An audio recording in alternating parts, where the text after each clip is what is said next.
Hi, I'm Matt Davis with the Filene Research Institute. It's when people tell me I can talk about anything in a video, sometimes they regret that. So today I want to talk a little bit about potato chips.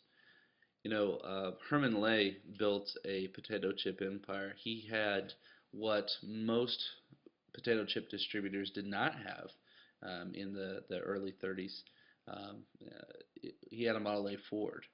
So a lot of these folks who were trying to distribute had to horse and buggy or very slow transportation.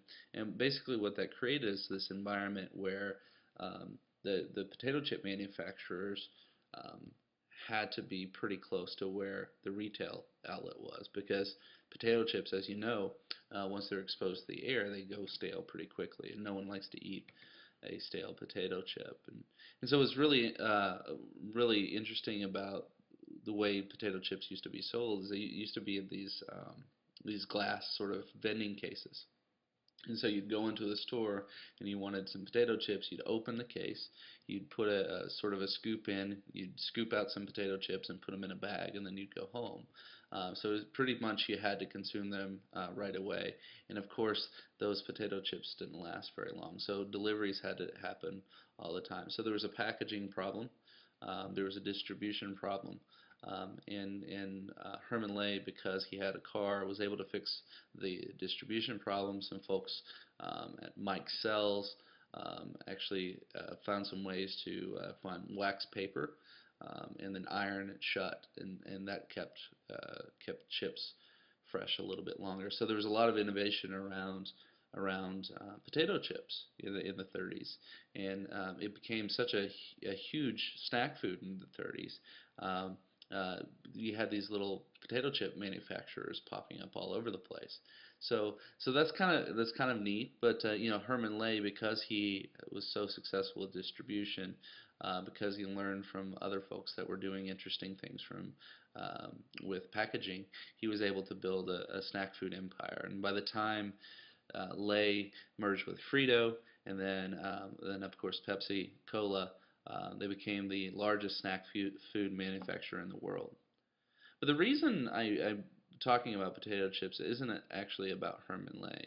A little bit, I guess. So you've got this huge Goliath company that, I mean, how can anybody possibly compete with Frito Lay, and especially when they pair up with Pepsi, right?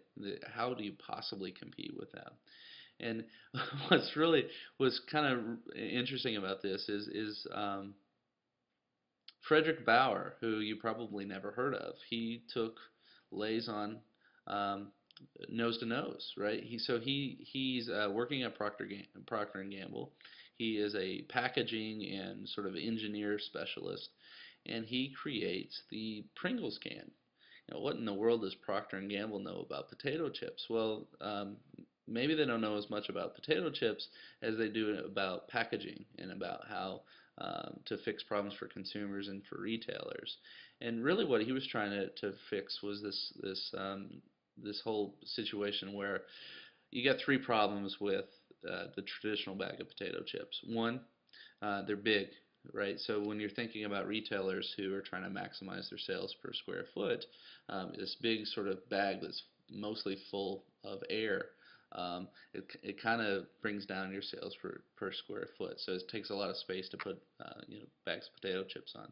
The second thing that he was trying to solve was once you open a bag of potato chips, it exposes it to air. So those potato chips can go stale pretty quickly. I mean, that's why you have chip clips and you have people sort of doing interesting things with the bags. But air is a really bad thing for potato chips.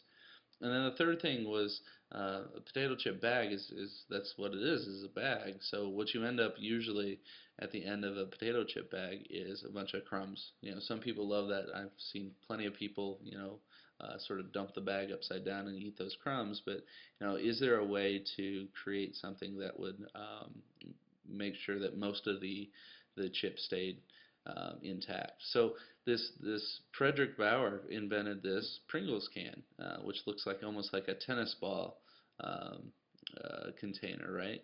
And took huge gobs of Lay's market share. Just sort of this sort of startup notion. So I think it's really interesting. We think about ourselves in financial services. We think about the Goliath banks down the road.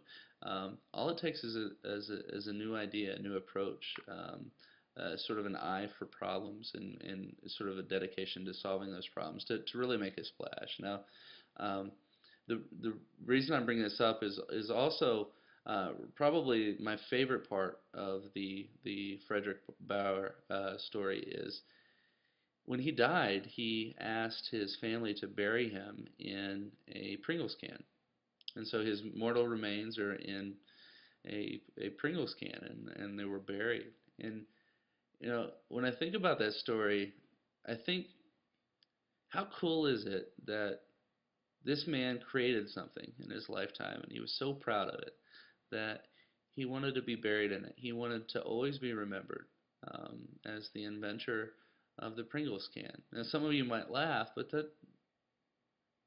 how many times have you created something that you were truly proud of? And I guess that's if there's a thesis of what this video is, and I understand that it's probably pretty loose. The thesis is, what are you creating that at the end of your career, or maybe long after you're gone, people are going to remember? What difference are you making in consumers' lives? What difference are you making in the credit union space? Um, what are you creating that not only will make you proud, but will make credit unions and people that do business with credit unions proud as well? And so I guess that's my challenge. I know I've been lucky enough to be able to create some things in credit unions, but I haven't I haven't created that thing yet. I haven't created the thing that I can hang my hat on and say, really, I made a huge contribution to credit unions. And I think that should be all of our goals. We've got some problems in credit unions. They're nothing that we can't overcome, uh, but we've got some problems to fix. And I think if we could all put our minds to it, I know how much creativity and how much intelligence we've got in credit union employees, in system organizations. So let's work together to fix problems. Let's create something that we're so proud of, that we want to be buried in it. So I want to thank Credit Union Times and Co-op Financial Services for considering me for Trailblazers 40 and below. It's actually kind of an embarrassing win for me. It's not something I expected, and I certainly don't see myself as a trailblazer. I see myself as someone who loves credit unions, and hopefully from time to time I inspire people to love credit unions as well. I'm going to close real quick by saying thanks to the folks that have blazed trails for me in my career. I'll start with Jack Braswell, John Lofton, Bill Titsworth, Bill Pardon, Eric Stiff at Members Credit Union. These are people who have inspired me, have taught me what it is to operate a credit union the right way, with members first, stuck to principle, not sort of chasing the new and shiny object, and that's meant the world to me. Next, I'd like to sort of recognize the folks that I work with now. I'm going to name a few people, but not all of them, just for sake of time. So Denise Gable and George Hoffheimer, Ben Rogers, Mark Meyer, these are folks that inspire me every day to create new things, to be bold, to challenge credit unions and challenge myself to do even better. And last but not least, I want to just basically recognize some people that I see not only as professional relationships, but close friends in credit unions. So Tim McAlpine, Brent Dixon, Denise Wymore, William Azaroff, Kelly Parks, Jeff Harden. I know I'm missing some people here, but these are all people that have meant the world to me over my career. And there's not a thing that I've done that hasn't been inspired. I miss Gene Blishen. There's not a thing that I've done in my career that hasn't been inspired in some way by those people. So thank you for blazing the trail for me, and I hope someday to make you proud.